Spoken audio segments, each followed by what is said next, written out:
Halo semuanya, hari ini kita akan mempelajari mengenai titrasi asam basa. Sebelum masuk ke titrasi asam basa, mari kita mengenal terlebih dahulu apa itu asam dan basa. Asam dan basa merupakan larutan berdasarkan tingkat keasaman atau derajat keasamannya. Nah, derajat keasaman ini sering kita kenal sebagai pH. Asam dan basa yang sering kita jumpai di dalam kehidupan sehari-hari, contohnya seperti buah jeruk yang memiliki rasa masam.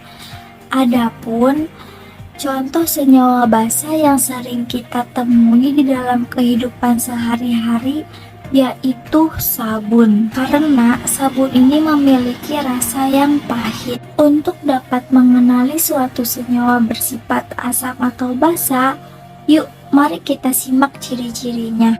Nah, jadi senyawa asam ini tentunya berasa masam.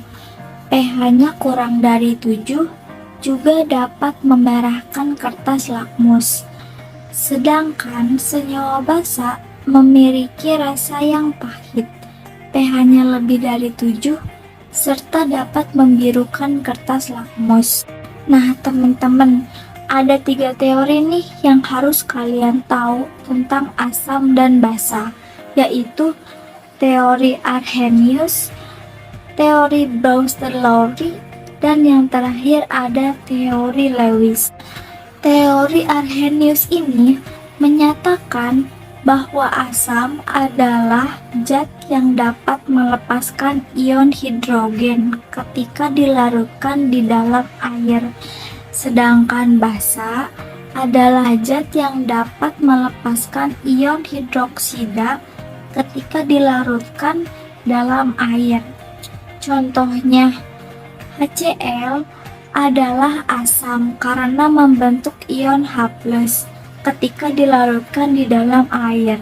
Sedangkan NaOH adalah basa karena membentuk ion OH- ketika dilarutkan dalam air. Yang kedua, teori Brewster-Lowry.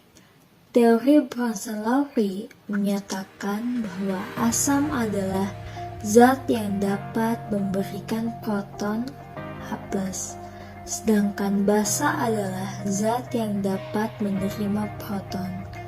Menurut teori ini, reaksi asam basa terjadi ketika asam memberikan proton kepada basa.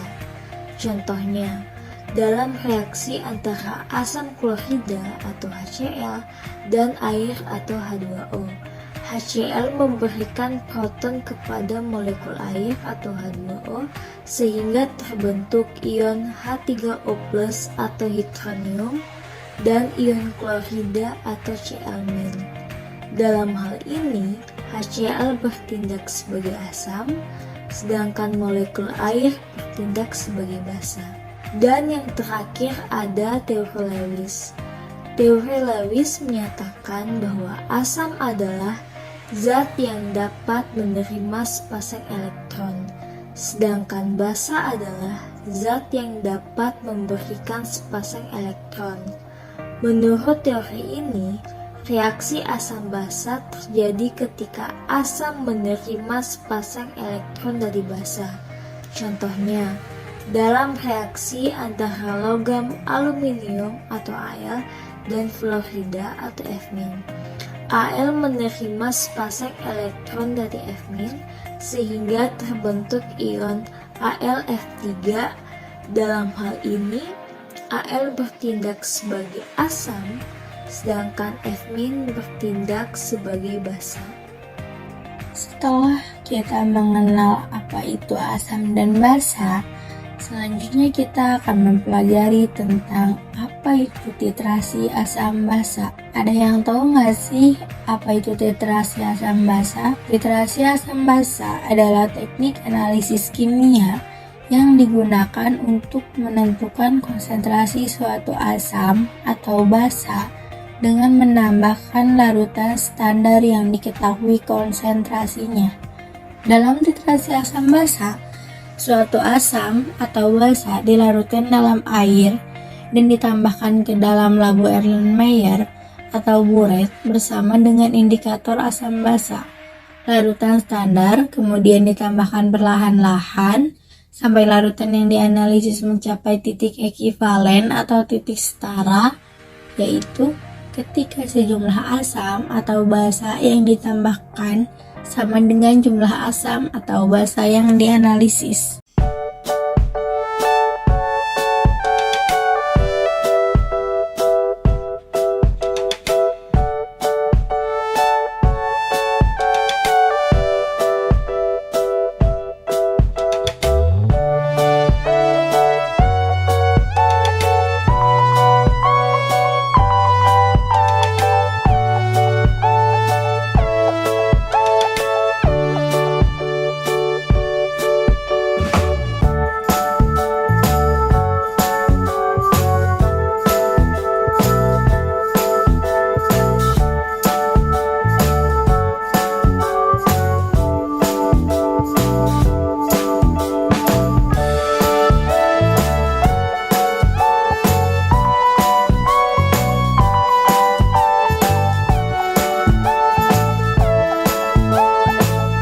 Alat-alat yang digunakan dalam proses sisasi asam basa ada 5.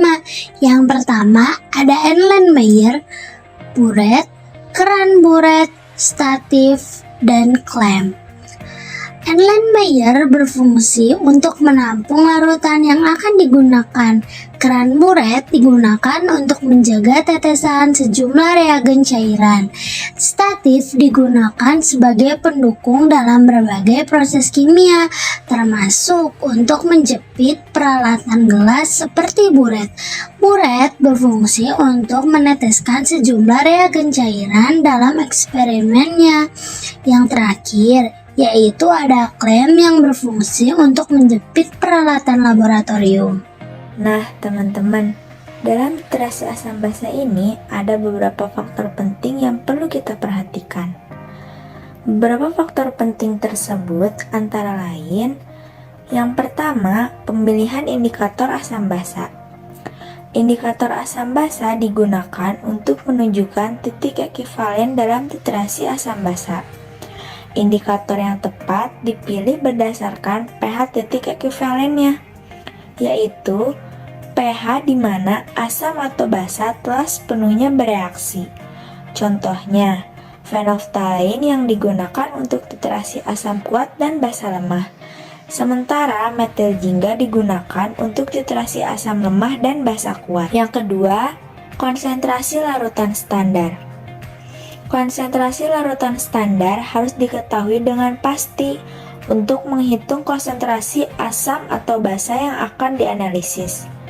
Larutan standar biasanya dibuat dari asam atau basa yang memiliki kemurnian tinggi dan konsentrasi diketahui secara pasti. Yang ketiga, volume larutan standar. Volume larutan standar yang ditambahkan harus diukur dengan akurat, menggunakan buret yang tepat, dan dikalibrasi dengan baik. Hal ini penting untuk menghitung konsentrasi asam atau basa yang akan dianalisis. Yang keempat, ada homogenitas larutan. Larutan harus diaduk dengan baik untuk memastikan homogenitasnya.